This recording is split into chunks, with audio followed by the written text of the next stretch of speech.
সুপ্রিয় দর্শক, সুইটি আমাদের অফিসের ঠিকানায় চলে এসেছে। রাজশাহী থেকে সন্ধ্যার সময় তার সাথে আমাদের দেখা এবং এই মুহূর্তে আপনাদের সাথে অবস্থান করছেন বর্তমানে সুইটি। আমরা সুইটির সাথে কথা বলবো, তিনি অনেক দূর থেকে ছুটে এসেছেন। সুইটি, কেমন আছো তুমি? এই তো আলহামদুলিল্লাহ ভালো আছি। তো কি অবস্থা আপু, আপনারা ভালো আছেন? জি আলহামদুলিল্লাহ ভালো আছি। তুমি কোথা থেকে এসেছো একটু বলো। আমি আপু রাজশাহী থেকে, আপনাদের পেজে আমি অনেকবার নক দিয়েছি, আপনারা অ্যালাউ করেন নাই। তো অনেক কষ্ট করে আপনাদের অফিসের ঠিকানাটা আমি ম্যানেজ করলাম, করে সরাসরি চলে আসছি ইন্টারভিউ দেওয়ার জন্য। হ্যাঁ। আচ্ছা, তুমি যে ইন্টারভিউ দিতে এসেছো, তোমার জীবন কাহিনী আমরা জানবো বা তুমি কেমন পাত্র চাচ্ছ আমরা জানবো। তার আগে বলো যে তোমার কেন মনে হলো তুমি অনলাইনে বিয়ের বিজ্ঞপ্তি দিবে? তোমার রিয়েল লাইফে কি তুমি কোনো পাত্র পাও নাই? না, তো এরকম পাই নাই। তো আপনাদের পেজ থেকে অনেক ভালো ভালো জুটি মিলাই দিতেছেন, তারা অনেক সুখে শান্তিতে আছে, এরকম অনেকে আমাকে বললো, যার জন্য আমি অনেকবার আপনাদেরকে নক করেছি, আপনারা অ্যালাউ করেন নাই। তাই মানে সরাসরি চলে আসছে আর কি অফিসে, যে আমার একটা জুটি ভালো দেখে। আচ্ছা আচ্ছা সুইটি, এখন তোমার পরিচয়টা দাও। তোমার কি আগে বিয়ে হয়েছিল? সত্যি কথা বলতে হ্যাঁ হয়েছিল। আচ্ছা, ডিভোর্স হয়ে গেছে? হ্যাঁ। তোমরা কয় ভাই বোন? আমরা 7 বোন 6 ভাই। আচ্ছা, এখন কি তুমি তোমার বাবার বাড়িতে আছো? হ্যাঁ। বাবা কি করেন? কৃষকের কাজ করেন। আচ্ছা, এখন তুমি যে বিয়ে করবে এটা কি ফ্যামিলির সম্মতিতেই বিয়ে করবে নাকি নিজ ইচ্ছায় বা ফ্যামিলির থেকে?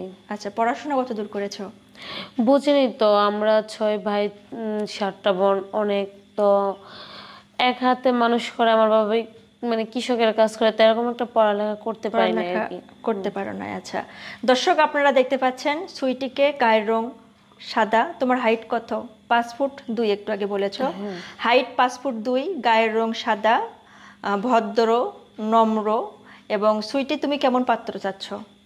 মানে ছেলে, তোমার হাইট ধরো 5 ফুট 2 না 3, কত হতে হবে এরকম কিছু হাইটের কথা বলছি।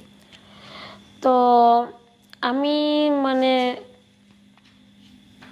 5 ফুট যেহেতু 2 আছে আমার, তো আমার থেকে আর একটু 3-4 হ্যাঁ এরকম হলে হবে। আর সব থেকে কথা হচ্ছে আপু, মানে খাটো হচ্ছে, লম্বাটা বড় কথা না। মানে সে আমার লম্বা হোক খাটো হোক সমস্যা নাই, সাদা হোক কালো হোক সমস্যা আছে, মানে মনের মতো হইতে হবে। তোমার মনের মতো হইতে হবে। নামাজ পড়ো? নামাজ পড়ো? হ্যাঁ আলহামদুলিল্লাহ 5 ওয়াক্ত নামাজ পড়ো। দর্শক, তিনি নামাজি, ধার্মিক, পর্দাশীল, আপনারা ইতিমধ্যে বুঝতে পারছেন। আমি আরও একটু জানার চেষ্টা করব। আচ্ছা, তুমি যে বিয়েটা করবে, মানে তোমার কি চাওয়া আছে কি না যে ছেলে দেশের বাইরে থাকে, অনেকেই পছন্দ করে দেশের বাইরে চলে যাবে বিয়ে করার পর, আবার অনেকেই হচ্ছে যে মানে ছেলে ব্যবসা করে এরকম বিয়ে করতে চায়, আবার অনেকেই চাকরিজীবী ছেলে পছন্দ করে আর কি। সেক্ষেত্রে তুমি কোনটা চয়েস করো? আপু, আমরা হচ্ছে গরিব মানুষ, আমরা তো এরকম বড় ধরনের স্বপ্ন দেখতে পারি না। তারপর প্রত্যেকটা মেয়ে মনে করেন এক একটা মানে এক এক ধরনের স্বপ্ন দেখি। তো আমার স্বপ্ন এটাই যে আমার হাজবেন্ড, মানে যার সাথে আমার বিয়ে হবে, সে রানিং তার ফ্যামিলি নিয়ে আমাকে নিয়ে থাকবে, পাশাপাশি একটা ব্যবসা করবে, মানে এরকম আর কি।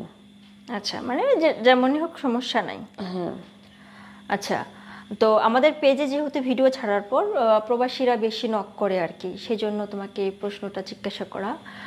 তোমার কাছে আরও আমার জানার ইচ্ছে, এটা হচ্ছে যে সুইটি, তোমার ডিভোর্সটা তোমার যে হয়েছে, এই বিয়েটা কি তুমি পছন্দ করে করেছিলে নাকি পরিবার থেকে দিয়েছিল?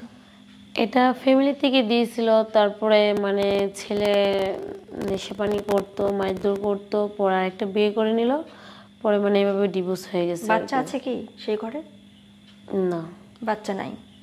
আর হচ্ছে যে তুমি তো এখন বাবার বাড়িতে আছো, স্বামীর সাথে তো কোনো ধরনের যোগাযোগ নাই?